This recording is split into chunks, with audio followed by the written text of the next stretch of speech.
Selamat pagi anak-anak. Semoga kalian sehat semua. Semoga juga kita sehat semua. Kita sekarang belajar agama Kristen. Sebelum kita belajar, pertama kita berdoa dulu. Kita berdoa. Ya Bapa di surga yang maha kudus yang bertakhta dalam kerajaan surga, kami Tuhan mau memulai pelajaran kami. Kami memohon campur tangan Tuhan dalam pelajaran kami. Terpuji namamu, dalam nama Yesus kami mengucap syukur. Amin. Baiklah anak-anak kami sekalian, Ibu akan memperkenalkan diri dulu kepada kalian. Nama Ibu adalah Lasma Ompusungku yang membawakan materi pelajaran pendidikan agama Kristen. Materi yang akan kita masuki sekarang yang pertama, karya Allah dalam pertumbuhan gereja. Kita akan menjelaskan pertama sekali mengenai pengertian gereja. Yang kedua, pengertian istilah-istilah yang artinya gereja. Yang ketiga, asal usul lahirnya gereja. Pengertian gereja.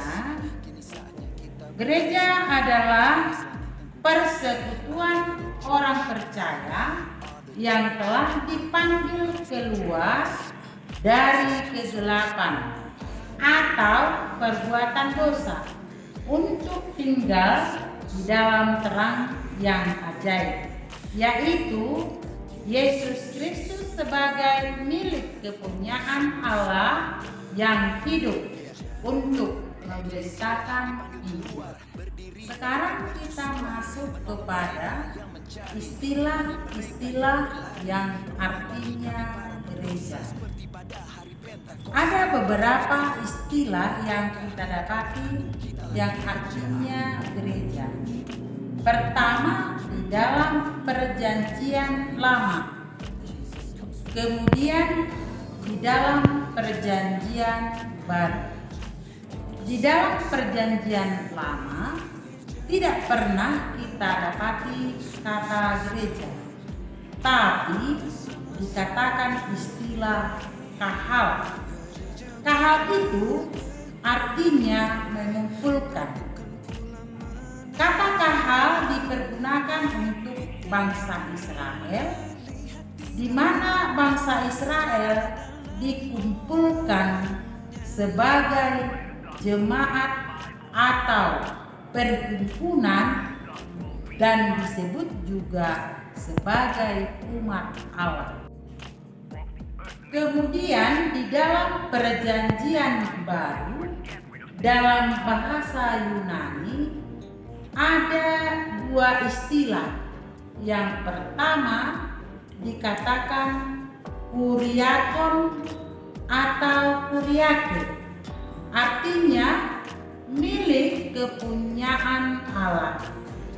Dalam kata lain, dalam bahasa Yunani disebut juga eklesia, yang terdiri dari kata eks, artinya keluar, dan kaleo, yang artinya dipanggil.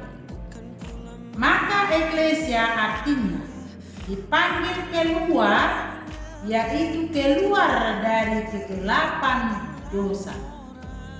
Kemudian ada juga istilah dari beberapa kata bahasa atau bangsa. Yang pertama bahasa Jerman atau dikatakan Kirke atau Kerk dalam bahasa Belanda. Igreja dalam bahasa Portugis. Englise dalam bahasa Prancis. Church dalam bahasa Inggris. Koyakai dalam bahasa Jepang. Kyobel dari bahasa Korea. Jakwe dari bahasa Mandarin. Huria dalam bahasa Batak, dalam bahasa Indonesia, gereja. Dalam istilah tersebut mempunyai arti persekutuan orang yang percaya kepada Yesus Kristus sebagai Tuhan dan Juru Selamat.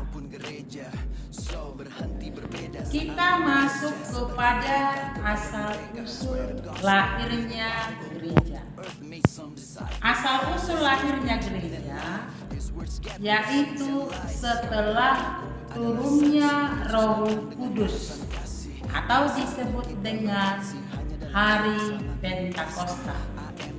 Peristiwa yang terjadi di hari turunnya Roh Kudus, di mana murid-murid Tuhan Yesus berada dalam satu ruangan, maka mereka telah melihat lidah-lidah api dan juga mereka kena angin yang sangat keras.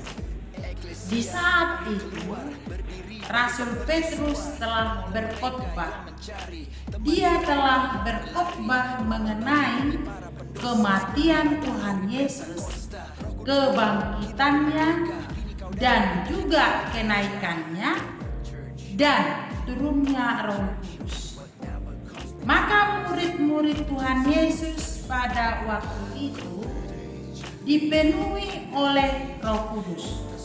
Maka terjadilah pada murid-murid tersebut mereka berbahasa roh atau dikatakan berbahasa gloslalia. Di saat mereka berbahasa gloslalia, orang banyak tercengang melihat peristiwa tersebut. Dengan dasar khotbah dari Petrus tadi, orang-orang banyak yang telah berkumpul itu melihat mereka dimasuki oleh Roh Kudus, menyadari dosa yang mereka perbuat. Akhirnya mereka bertobat.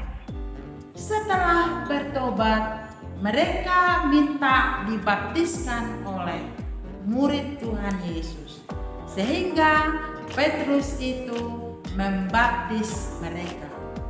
Pada saat itulah maka orang percaya itu bertambah banyak sampai mencapai 3.000 sampai 5.000 orang. Dan dari situlah dasarnya terjadi disebut jemaat mula-mula atau gereja. Maka dari situlah sampai sekarang bahwa gereja itu sudah berada atau menyebar ke seluruh dunia. Itulah makanya dikatakan Allah berkarya di dalam pertumbuhan gereja tersebut. Demikianlah anak-anak pelajaran kita hari ini. Maka apa yang Ibu jelaskan supaya ditulis di dalam catatannya. Kemudian ada tugas yang akan kita kerjakan. Nanti berikan. Sekian dan terima kasih. Untuk menutup pelajaran kita bersatu dalam doa. Bapa Surgawi yang Maha Kudus, yang bertata dalam kerajaan surga, puji syukur kepadamu Bapa di surga karena Engkau campur tangan dalam pelajaran kami. Biarlah kami Tuhan mengerti apa peran gereja dalam kehidupan kami. Karena Engkau Tuhan yang selalu berada dalam kehidupan kami. Terpuji Engkau ya Bapa, dalam nama Yesus kami mengucap syukur. Amin.